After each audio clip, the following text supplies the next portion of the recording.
ওষুধগুলা আমি কবুতরকে আজকে খাওয়াবো আমার কবুতরের যাদের যেসব কবুতরের শ্বাসকষ্ট আছে ঠান্ডা আছে সেটা সারানোর জন্য। হ্যাঁ, ওষুধ খাওয়ানোর ভাই নিয়ম আছে, নিয়ম মানতে হবে। নিয়ম না মানলে ভাই কোনো ওষুধই কবুতরের কোনো কাজে আসবে না। নিয়ম ভাই, আমি একা মানুষ, আমি কত মানুষের ফোনে রিপ্লাই দিব বলেন? আমার নিজের তো একটা ব্যক্তিগত জীবন আছে।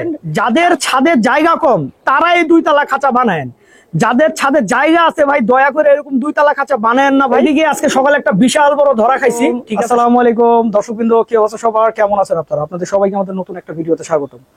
দর্শকবৃন্দ, যেহেতু প্রতিদিনই বৃষ্টি হচ্ছে এবং এই বৃষ্টিতে আমাদের অনেকের কবুতরের শ্বাসকষ্ট হইতেছে, অনেকের কবুতর খাবার খাওয়া ছেড়ে দিতেছে, আবার অনেকের কবুতরের এমন বেশি ঠান্ডা লাগতেছে যেটা কোনোভাবেই সারাইতে পারতেছেন না।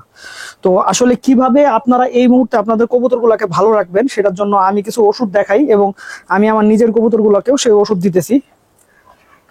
আমার হাতে দেখেন আছে হচ্ছে ডক্সিন 100 অথবা ডক্সিক্যাপ। আমার হাতে আছে ডক্সিক্যাপ, ডক্সিন 100ও নেওয়া যেতে পারে, সমস্যা নাই।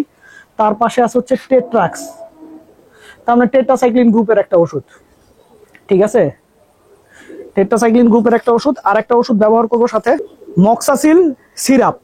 ঠিক আছে, আচ্ছা, এই ওষুধগুলা আমি কবুতরকে আজকে খাওয়াবো আমার কবুতরের যাদের যেসব কবুতরের শ্বাসকষ্ট আছে ঠান্ডা আছে সেটা সারানোর জন্য। হ্যাঁ, আমি ওষুধে মোটামুটি ওষুধ দিয়ে ফেলছি। এই যে দেখেন, এই ওষুধ সব দেওয়া শেষ আমার।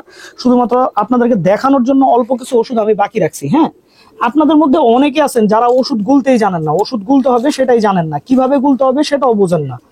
তো আমি আমার কবুতরের ক্ষেত্রে ওষুধ যেভাবে গুলি আপনাদেরকে বলি। এই যে একটা ক্যাপসুল নিলাম, ঠিক আছে, ক্যাপসুলটা আপনারা এইভাবেই পানিতে দিয়ে দেন। প্রত্যেকটা জিনিসের একটা নিয়ম আছে, যদি ওষুধই না গুলতে চালান তাহলে তো কবুতর সুস্থ রাখতে পারবেন না, ঠিক না? এই যে দেখেন, ক্যাপসুলটা টেনে খুলে ফেলবেন, ঠিক আছে, খুলে এই যে পানিতে দিয়ে দিবেন। এই যে দিলাম। আর দেওয়ার মাপটা আমি একটু বলি কি মাপে দিচ্ছি। আমি 1 লিটার পানিতে, প্রত্যেক পানির লিটারে একটা করে ডক্সিক্যাপ বা ডক্সিন 100 আর একটা করে টেট্রাসাইক্লিন 500 দিতেছি বা টেট্রাক্স 500 দিতেছি। হ্যাঁ, আপনারা যারা দেশের বাইরে থেকে দেখতেছেন আমার ভিডিওটা তাদের উদ্দেশ্যে আমি আপনার জেনেরিক নামটা বলতেছি। এই যে দেখেন, এটা হচ্ছে ডক্সিক্যাপ। বাকি ওষুধ আমার দেওয়া হয়ে গেছে, আপনারা পানি দেখেই বুঝতেছেন যে ওষুধ দেওয়া হয়ে গেছে।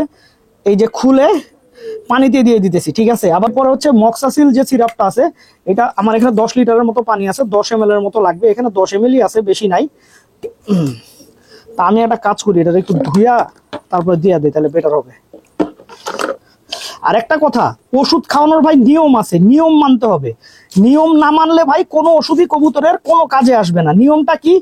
যে কোনো ওষুধ চালাইলে মিনিমাম সেই ওষুধটা চালাইতে হবে হচ্ছে সর্বনিম্ন 3 দিন, যদি 3 দিনে না সারে 5 দিন, 5 দিনে না সারলে 7 দিন। এর নিচে যদি 2 দিনে সাইরা গেছে, আপনি যদি ওষুধ বন্ধ করে দেন ভাই, ওই ওষুধ কিন্তু আর কবুতরের কাজ করবে না। এবার আসি হচ্ছে ওষুধের পানিটা গুলবেন কিভাবে। এই যে দেখেন, আমি হাতটা নিচে দিলাম, ঠিক আছে, দিয়ে হালকা করে নিচ থেকে নাড়বো।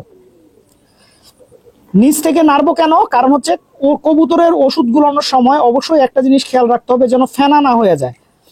ফেনা হয়ে গেলে কিন্তু ওষুধের মূল উপাদানগুলো ওই ফেনাতেই থেকে যায়, আর কবুতর কিন্তু ফেনা দেখলে খাইতে চায় না। এই যে দেখেন, তারপরেও 2-1টা ফেনা হয়েছে, হালকা একটু ফেনা হয়েছে, কিন্তু ফেনাটা গাঢ় হইতে দেওয়া যাবে না। ঠিক আছে, আমার ওষুধ তৈরি করা শেষ, এখন আমি কবুতরকে প্রয়োগ করবো। আসেন, আরেকটা কথা আপনাদেরকে আগেই বলে দিই ভাই, আপনাদের কাছে মাপ চায় নেই। সেটা হচ্ছে ভাই দেখেন, আপনাদের 2টা অপশন আছে। আপনারা যদি চান যে আপনারা কিভাবে আপনাদের কবুতরকে সুস্থ রাখবেন সেটা যদি আপনি আমার মাধ্যমে বুঝতে চান, বা আমি আমার কবুতরকে কিভাবে সুস্থ রাখি সেটা দেখতে চান বা জানতে চান, তাহলে উপায় হচ্ছে আপনাদের হাতে 2টা। এক, আপনারা প্রতিনিয়ত আমার ভিডিওগুলো দেখবেন। আর যাদের হাতে সময় নাই ভিডিও দেখার মতো, তারা আপনারা যে কাজটা করবেন সেটা হচ্ছে, আমার লেখা 2টা বই আছে, সেই 2টা বই নিয়ে নিবেন। এই যে আপনারা এখন যে 2টা বই দেখতেছেন, এই 2টা বই নিয়ে নিবেন। তাহলে এইরকম বহু কবুতরের ট্রিটমেন্ট, আমি কিভাবে আমার কবুতরকে সুস্থ করি সেটা আপনারা জানতে পারবেন। ঠিক আছে, কিন্তু ভাই দয়া করে ভাই আপনারা সবাই মিলে আমাকে ফোন দিবেন না। আমি আজকে ভিডিওটাও করতেছি ফোনের কারণে, কারণ বৃষ্টি বেশি হইতেছে, প্রচুর মানুষ ফোন দিতেছে। ভাই আমি একা মানুষ, আমি কত মানুষের ফোনে রিপ্লাই দিব বলেন? আমার নিজের তো একটা ব্যক্তিগত জীবন আছে। কালকে প্রায় আমার কাছে 200-র মতো ফোন আসছে। একটা মানুষ কি 200 ফোন ধরতে পারে ভাই? আমার তার মানে আমি কোনো ঘুমাইতেও পারি না, কিছু করতেও পারি না, খালি ফোন আসতেই থাকে, ফোন আসতেই থাকে। এর মধ্যে অনেককে বলছি ভাই আমার হাতে এত সময় নাই, ঠিক আছে, আমার পক্ষে সম্ভব না এত কল ধরা। তো আমার কথায় যদি কেউ কষ্ট পায় থাকেন ভাই, আমাকে ছোট ভাই হিসাবে হোক, বড় ভাই হিসাবে হোক, নিজের ভাই হিসাবে ভাই মাফ করে দেন।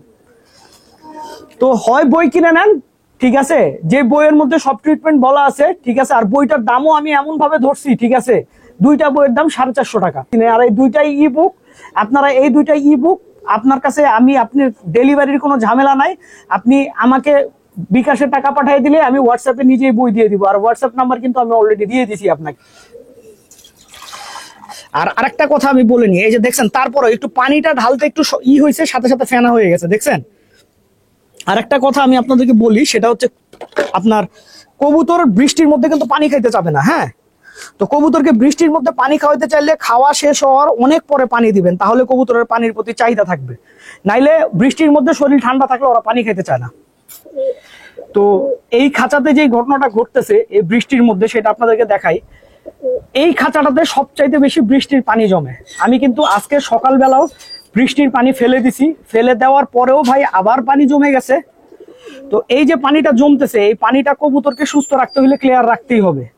যদি পারেন প্রত্যেক দিন আপনার লফট পরিষ্কার করতে হবে বৃষ্টির মধ্যে। সেটা যদি কোনোভাবে সম্ভব না হয়, তাহলে ভাই যে পানিটা উচ্ছিষ্ট জমে থাকবে সেটা ফেলে দেন। এই দুইটার একটা যদি না করেন ভাই, আপনার কবুতর অসুস্থ হবে, আপনি ফিরাইতে পারবেন না। তো কথা বলতে আমার দেখি আপনারা সবাই এরকম 2 তালা খাঁচা বানাইছেন।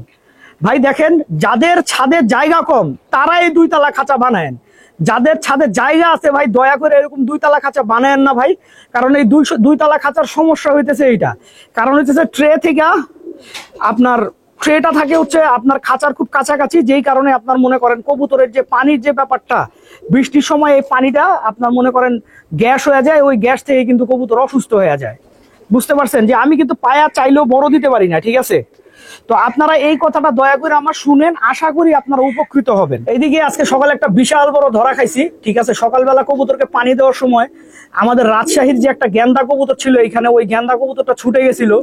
ছুটে যে বৃষ্টি হইতেছে, বৃষ্টির মধ্যে ও হাইট নিয়ে ফেলছে, ঠিক আছে। হাইট নিয়ে আর নিচে নামতে পারলো না। এরপরে অনেক বৃষ্টি, এখন পর্যন্ত আসলে বুদ্ধি খাটায় আসতে পারে নাই। আমার কাছে মনে হয় না আসলে আসতে পারবে।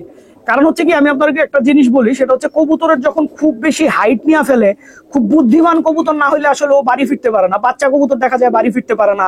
তারপরে হচ্ছে দেখা যায় কোনো কবুতর বাসা যদি প্রপার না চিনে, সেই কবুতর বাড়ি ফিরতে পারবে না। তা আমি কবুতরটা হারাইলাম, আমার রাজশাহী থেকে নিয়ে আসা কবুতর ম্যাক্সিমাম এইভাবে হারায় গেছে ভাই। এই জিনিসটা আসলে খুব কষ্টকর, খুবই কষ্টদায়ক। লোহার ধাপড়ির থেকে এইসব ইট বালি সিমেন্টের যে খাঁচাগুলো আছে সেগুলো সবচাইতে ভালো। কারণ হচ্ছে ইট বালি সিমেন্টের খাঁচাগুলাতে আপনার কবুতর অনেক বেশি ফ্রেশ থাকে। যেমন এই কবুতরগুলোর গায়ে কিন্তু বৃষ্টির পানি লাগতেছে না, কোনো কিছু লাগতেছে না, যে কারণে কবুতরগুলো দেখেন কত ফ্রেশ হয়ে আছে, দেখছেন। দর্শকবৃন্দ, ভিডিওটা আমি এখানেই শেষ করছি। আপনারা সবাই ভালো থাকবেন, 5 ওয়াক্ত নামাজ পড়বেন, এই প্রত্যাশায় ভিডিওটা শেষ করলাম। আসসালামু আলাইকুম।